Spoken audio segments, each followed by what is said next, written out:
Och en fundering som ofta kommer då, det är ju att får du liksom använda den andra sidan, köra lite vänstertrafik för att få lite mera plats. Om du känner dig lite halvt om halvt misslyckad med parkeringen då och känner att nej, det här var väl inte så superbra, jag skulle vilja göra om den. Finns det någon chans att göra om parkeringssituationen?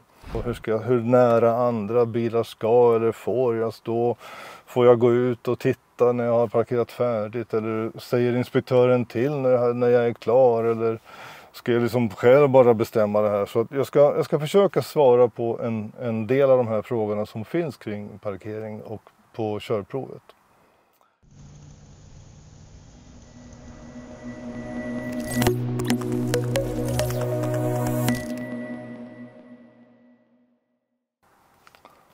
Hej!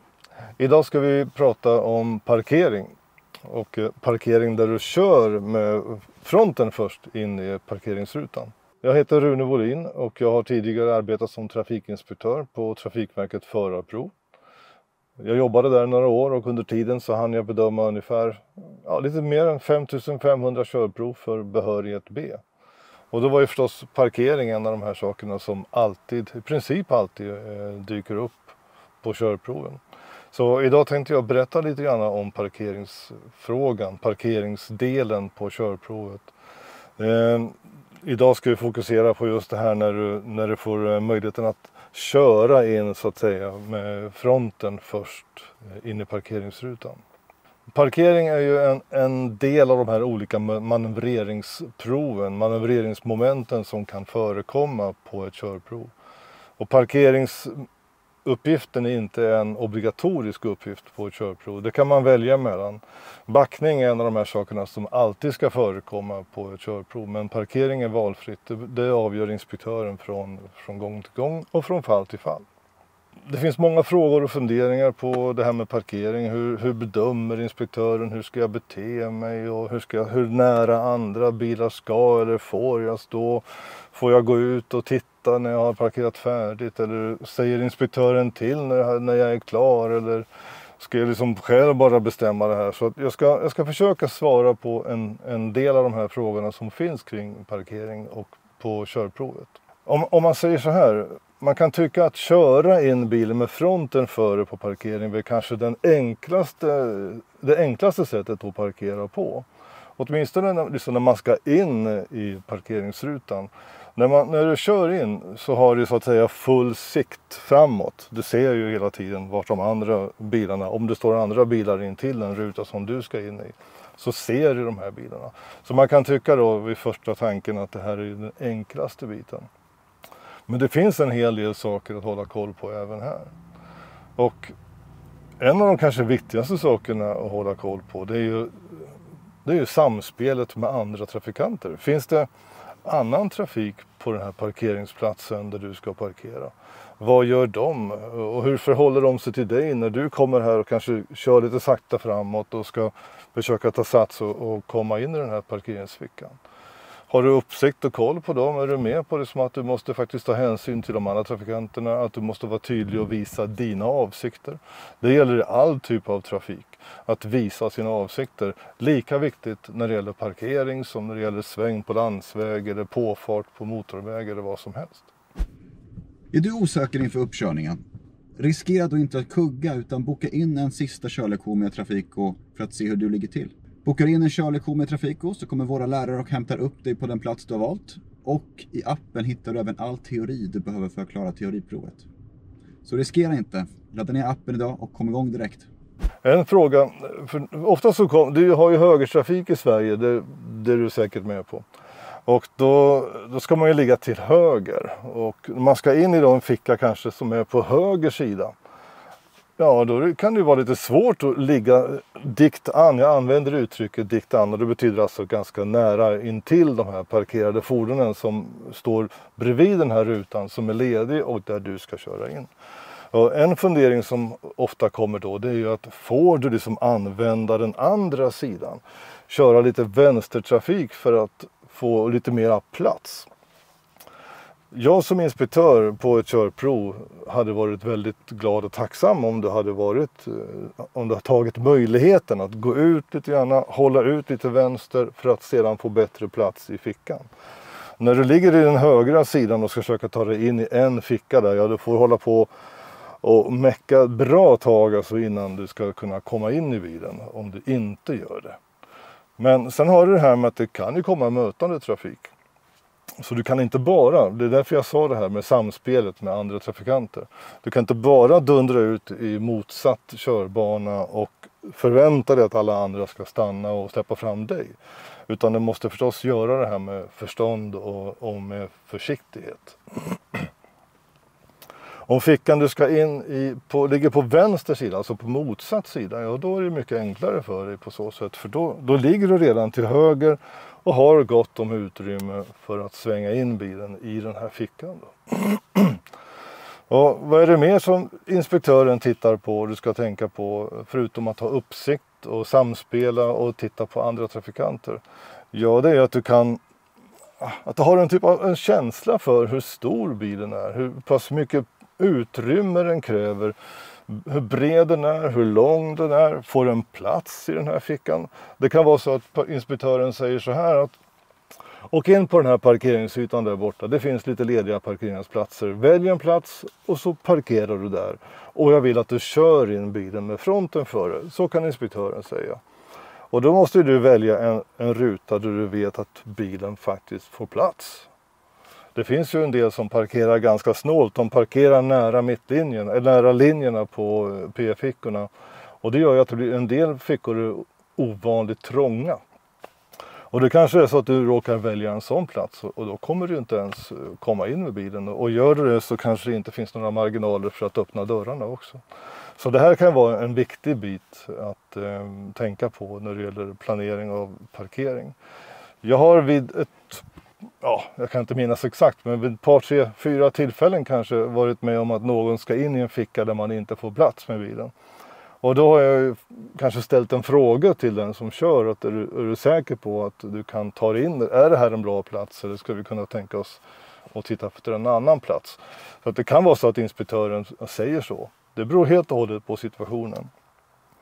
Det är nämligen du som sitter bakom ratten i alla fall som är ansvarig och som är ansvarig förare under körprovet. Och då vill ju inspektören se att du är kapabel att fatta bra beslut i relation till de uppgifter du får på körprovet.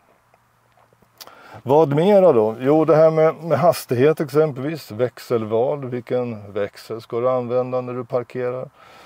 Ju högre växel du har, desto fortare går det och desto svårare blir det att ha kontroll på bilen i parkeringsmomentet. Så jag skulle väl ändå rekommendera på en parkeringsyta där det är ganska smalt och rätt mycket bilar att inte använda någon annan växel i parkeringsögonblicket än ettans växel.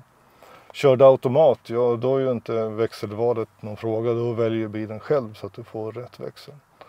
För det vi tittar på som inspektörer också, det är just det här med att dels att du har kontroll som jag sa, att bilen får plats. Men också hur du jobbar med pedalerna. Att du kan hantera det här med så kallat dragläge, att sköta koppling i relation till gasen, att du kan få en jämn och bra hastighet. Att du inte släpper kopplingen plötsligt och bilen studsar iväg och riskerar att köra in i ett annat stillastående fordon. Så manövreringsbiten, koppling, relation till gas. Och om du, ska vi gå in och ta lite med automat också sen då. Men just koppling, relation till gas är jätteviktig. Och sen att du då också har rätt växel. För det är det som är avgörande för att du faktiskt kan ta dig in på den här ytan på ett säkert sätt. Längden på bilen, det är ett flertal parkeringssituationer på körprov där den som har kört för långt fram och kanske kört in i ett staket eller puttat till bilen som står på andra sidan fickan exempelvis då. Så var uppmärksam på också hur lång bilen är.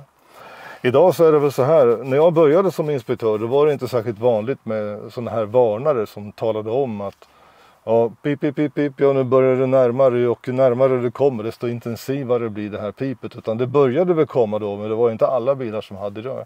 Idag ska jag vilja säga att det är ovanligt att sätta sig i en bil på Trafikverket som inte har den funktionen. Så här får du ju lite hjälp också. Men inspektören vill inte att du till 100% förlitar dig på tekniken. Så ha det i åtanke.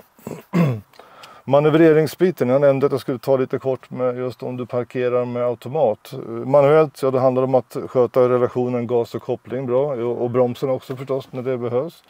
Köra automatväxlad, ja, det handlar ju om att släppa bromsen och hantera gasen där mittemellan. Att du inte bromsar för hårt, att du inte gasar för hårt exempelvis i de här situationerna när man har lite finlir.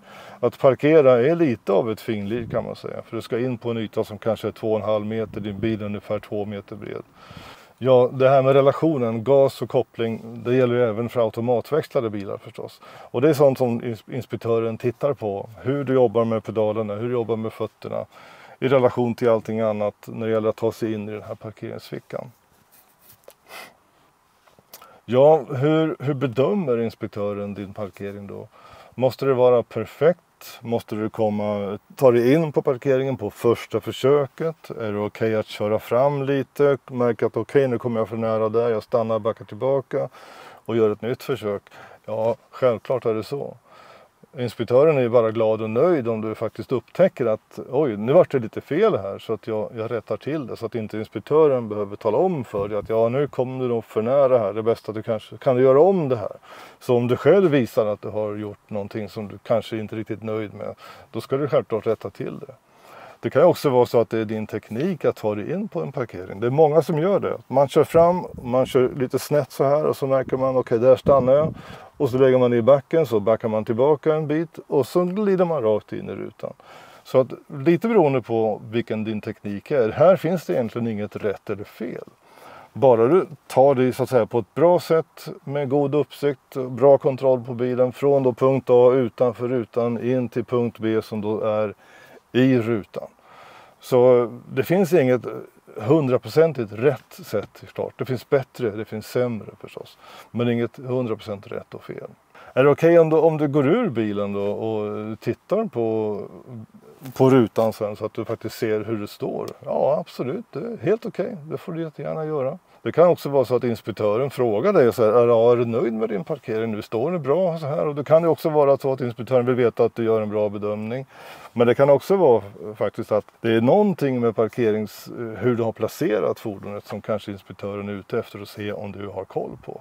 Alltså du står för nära en linje, du står för nära den bilen som står på den sidan så att du kanske inte kan komma ut ur bilen. Eller om jag som passagerare sitter så nära den andra bilen, kanske till höger om mig, att jag inte kan öppna dörren och komma ut. Ja, det är klart att inspektören ställer en fråga. Och varför gör inspektören det? Jo, för att kanske ge dig en chans att upptäcka det och kunna korrigera det. Men så att parkeringen behöver inte vara 100% perfekt. Du behöver inte komma in i rutan på första försöket.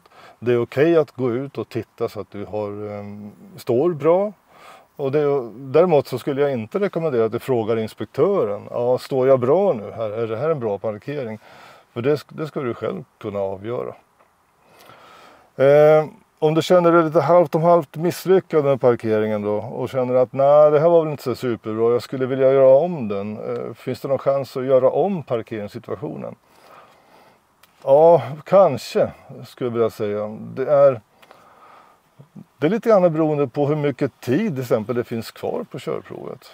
Har du ägnat en tid åt det här, ni har gjort lite andra saker, ni kanske varit ute på landsväg, motorväg, kört i stan och så ska ni parkera. Och tiden på körprovet börjar ta slut, ja det kanske inte finns möjlighet att göra om det. Men det jag skulle vilja ge dig lite trygghet över då, det är att inspektören har med sig den här situationen som har gjorts här. Och är det så att inspektören tycker att det här ändå förtjänar en chans till och vi har tid till det, så ska jag säga att inspektören kommer ge dig en ny möjlighet eller fråga om du vill göra om körprovet. Men det är inte körprovet, utan parkeringsuppgiften. Men det är lite som sagt var beroende på, precis på de faktorer som jag precis har berättat om. Då hoppas jag att du har fått lite mer kött på benen, lite mer så här kunskap och förståelse för hur parkering, när man kör in med fronten före i en parkeringsficka går till. vilka fel som är okej att göra eller att det kanske inte behöver vara perfekt, du behöver inte lyckas på en gång. Du har fått lite information om hur inspektören bedömer, vad inspektören vill se, både det sätt som du hanterar bilen och även då hur du hanterar den situation de situationer som skulle kunna uppstå vid parkering på ett körprov.